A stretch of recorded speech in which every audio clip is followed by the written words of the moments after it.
இன்றைக்கி மேட்ச்சில் வந்து பார்த்திங்கன்னா ராஜஸ்தான் வாசிஸ் பஞ்சாப் சூப்பர் கிங்ஸ் தான் மோத போகிறாங்க. இந்த மேட்ச்சில் என்னென்னதை பார்க்க முடியும் நம்ம சேனலை சப்ஸ்கிரைப் பண்ணிக்க. இப்போ இந்த மேட்ச்சில் காலம் போன கடைசியில் எதுக்கு ராஜஸ்தான் மேட்ச் ஆடுறாங்கன்னே தெரியல.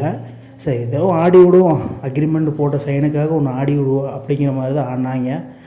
இவங்களோட ஃபினிஷர் வந்து ரொம்ப ஒர்ஸ்ட்டாக போயிட்டுருக்குது. இந்த தடவையாவது ஃபினிஷிங் ரோலை பர்ஃபார்மன்ஸ் பண்ணி வேறு லெவலில் கம்பேக் கொடுப்பாங்கன்னு பார்த்தா, ஏன்னா சஞ்சுவெலாம் வந்திருக்கிறாப்புல அப்படின்னு பார்க்கும்போது என்னென்னா, ஸ்டார்டிங்கிலே வந்து ஒரு விக்கெட் விட்டாங்க பஞ்சாப். இப்படியே போயிட்டுருந்தா என்ன தான் நடக்குது?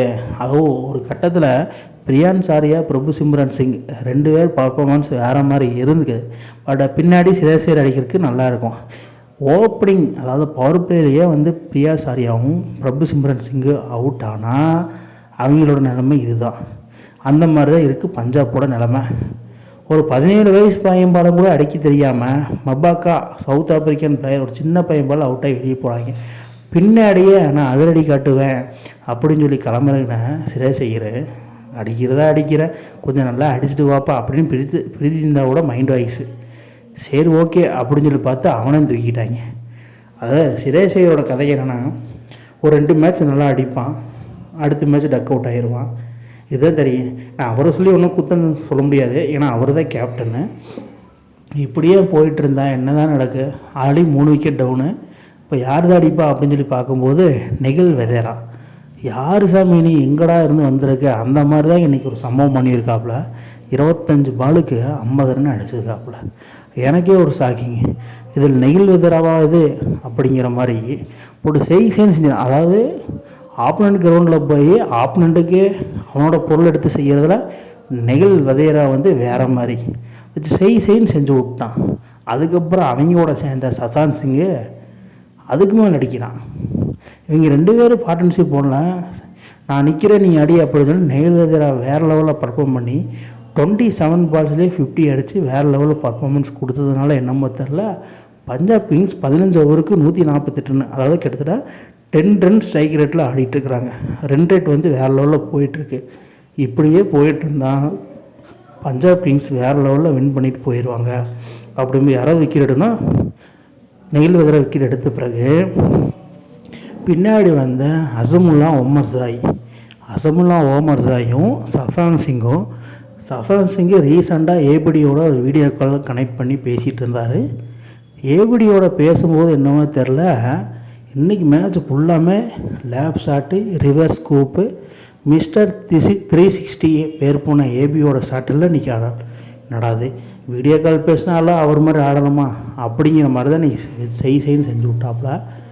ஒரு கட்டத்தில் நெகில் வெதேரா அடித்தாலும் சசாந்த் சிங் அடித்தாலும் அந்த ஃபினிஷிங் ரோல் யார் தான் அடிப்பா அப்படின்னு சொல்லி ஒரு கான்ட்ரவர்சி போச்சு.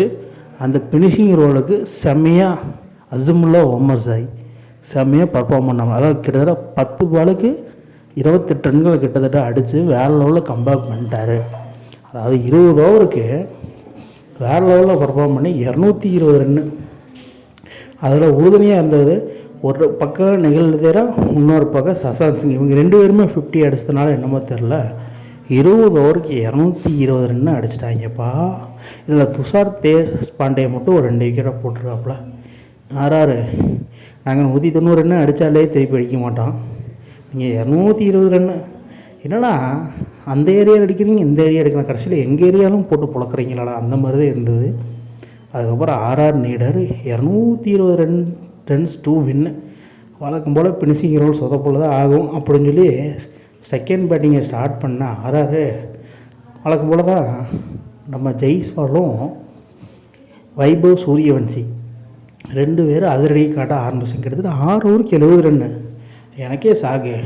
இந்த ஜெய்ஸ்வால் எப்படின்னா ட்ரீம் டீமில் வந்து பார்த்திங்கன்னா எல்லா மேட்சும் 100 பாயிண்ட்டுக்கு மேலே இறங்கினா போதும் பையன் 100 பாயிண்ட் 120 பாயிண்ட் எடுக்காமல் வெளியவே வரமாட்டான்.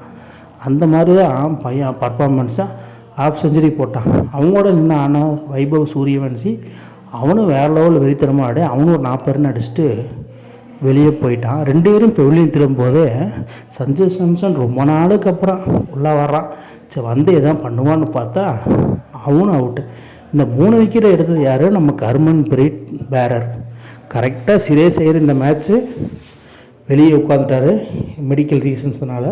ஸோ கன்க்யூஷன் சப்ஸ்டியூட் அப்படின்னு சொல்லி கார்மெண்ட் பிரீட் பேரர் இறங்கினாப்புல இறங்கி 3 விக்கெட் எடுத்ததுனால என்னமோ தெரில பேரர் அந்த செலிப்ரேஷன் பஞ்சாபி ஸ்டைலில் ஒரு செலிப்ரேஷன் வேறு இப்படியே போயிட்டு இருந்தால் சேஸை யாருக்கணும் மீண்டும் துருவ் ஜுரேலா சிம்ரன் ஹெட்மயரா அப்படின்னு சொல்லி பார்த்து ஒரு எண்டில் சிம்ரன் ஹெட்மயர் பொறுமையாக ஆடினாலும் இன்னொரு எண்டில் துருவ் ஜுரேல் வேறு லெவலில் 21 பாலுக்கு 50 ரன்.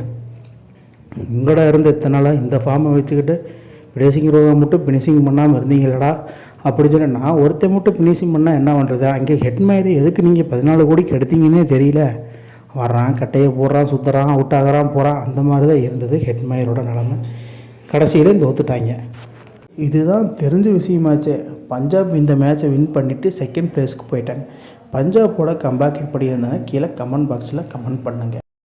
இந்த மாதிரி இன்ட்ரெஸ்டிங் கிரிக்கெட் வீடியோவை தெரிஞ்சுக்க நம்ம சேனலை சப்ஸ்கிரைப் பண்ணுங்கள், லைக் அண்ட் கமெண்ட் பண்ணுங்கள். மேலும் மேலும் உங்களுக்கு வீடியோ வந்துகிட்டே இருக்கும்.